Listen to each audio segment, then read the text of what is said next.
I'm Mike Balsamo. I'm the U.S. law enforcement editor for the Associated Press. An indictment was just unsealed charging former President Donald Trump with 37 counts, including the willful retention of national defense information, along with obstruction of justice and various other charges. This stems from a special counsel's investigation from the U.S. Department of Justice that has been ongoing for many months now, related to President Trump's handling of classified records and the retention of those records at his Florida estate known as Mar-a-Lago.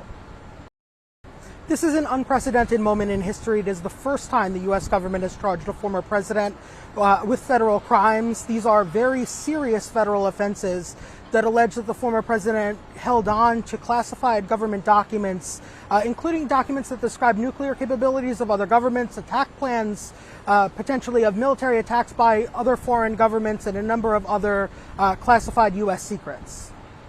The former president has alleged he's done absolutely nothing wrong, that he had the right to declassify government documents. However, this indictment spells out measures that the former president took, along with a co-conspirator who was charged in this indictment, Walt Nauta, Trump aide who worked at Mar-a-Lago.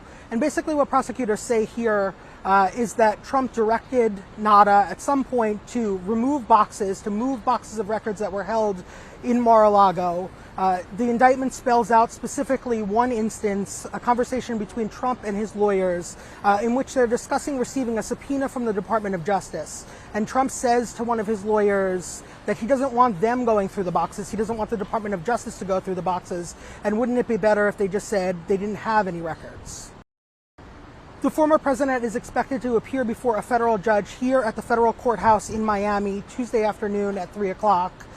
This morning, the president announced that he was shaking up his legal team. He was bringing on an attorney, Todd Blanche, who represents him in his New York criminal case, a separate legal matter, and that two of his attorneys announced this morning that they had resigned from this case.